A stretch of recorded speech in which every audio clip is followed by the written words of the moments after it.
మొదటి వరుస ప్రేక్షకులు మాత్రమే. సో నెపోటిజం అనే ఒడ్డు ఇక్కడ ఉంటే నేను గొయ్యిలో ఉన్నాను, సామాన్యుడు గొయ్యిలో ఉంటాడు. ఈ గొయ్యి నుంచి ఇక్కడికి ఒడ్డు మీద రావడానికి ఒక 10 అడుగులు పడితే ఇక్కడి నుంచి చేసేది అడుగే జనాలు చూస్తారు. ఈ ఒడ్డు మీద చేసే ప్రతి అడుగు జనాలు చూస్తారు, కానీ ఈ గొయ్యిలోంచి వాడు వేస్తున్న అడుగులు చాలా మంది చూడరు.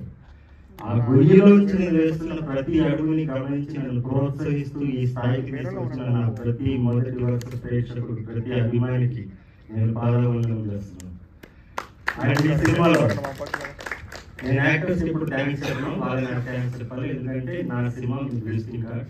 నేను చెప్పాల్సిన థ్యాంక్స్ ఎవరికి ఉందంటే మా కెమెరామెన్ గారు, మా డిఓపి గారు ప్రసాద్ గారు, అండ్ మా సౌండ్ డిజైనర్, నా ఆడియోగ్రాఫర్. సౌండ్ డిజైన్ అనేది చాలా ఇంపార్టెంట్. తెలుగు ఇండస్ట్రీలో దాని గురించి చాలా మంది అసలు ఎక్కువ మాట్లాడతారు. ఇవాళ రసూల్ కుకుటి అవసరాలు వచ్చాక సౌండ్ డిజైన్ అని ఉంటుంది, ఆడియోగ్రఫీ ఉంటుంది, చాలా మంది తెలిసింది లేదని కూడా. సో అలా ఇప్పుడు అందరూ చెన్నైకి వెళ్ళిపోతున్నారు సౌండ్ డిజైన్ అంటే. ఇక పైన after this film I believe Ashok గారికి వెళ్తారు. ఇక పైన మీడియం బడ్జెట్ ఫిల్మ్స్ కానీ, మంచి సెన్సిబుల్ ఫిల్మ్స్ కానీ చెన్నైకి వెళ్ళొద్దు, అశోక్ దగ్గర రండి. ఈ సినిమా మీకు దిక్సూచి. అండ్ ఇంకా నేను థ్యాంక్స్ చెప్పాల్సింది నా ఆర్ట్ డైరెక్టర్ ఫణి గారికి, ఫణి మూసి గారు అద్భుతంగా చేశారు. And my dance master Ravishri and my fight master Ramu గారికి, అందరికీ థ్యాంక్స్.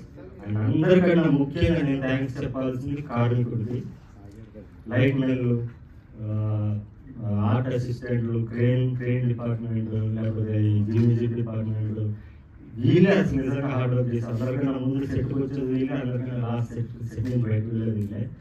వీళ్ళ శ్రమతో, వాళ్ళ కష్టం పడితే వాళ్ళ శ్రమ పైన నాలాంటి కళాకారులు గుర్రం మీద సవారీ చేస్తున్నట్టు చేస్తున్నారు. వాళ్ళ కష్టం మనం మర్చిపోతున్నాం. ఇదో ఇండస్ట్రీ చాలా మంది చెప్తుంటారు, ఐ టోటల్లీ అబ్జెక్టివ్, మా వల్ల ఇండస్ట్రీ బతుకుతుంది, మా వల్ల ఎన్ని ఫ్యామిలీస్ బతుకుతున్నాయి అనేది టోటల్లీ రాంగ్ కాన్సెప్ట్. అది వీళ్ళందరి వల్లే మేము బతుకుతున్నాం.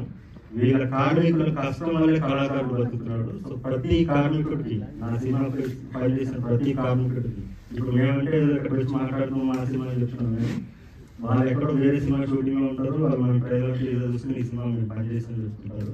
సో మీ రక్త మాంసాల మీద, మీ శ్రమ పైన నేను ఈరోజు నా క్రియేటివిటీని చేసుకున్నానంటే దానికి కారణం మీదే. మీ అందరికీ కూడా పాదవందనం.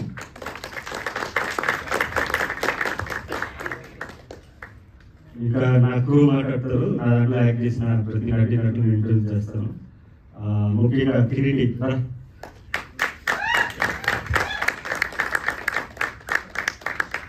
నేను యాక్చువల్లీ లాస్ట్ 3 సినిమాలు నేను డిజిటల్ రిలీజ్ చేసిన 3 సినిమాలు కూడా ఆ లొకేషన్ కథ రాశాను. సినిమా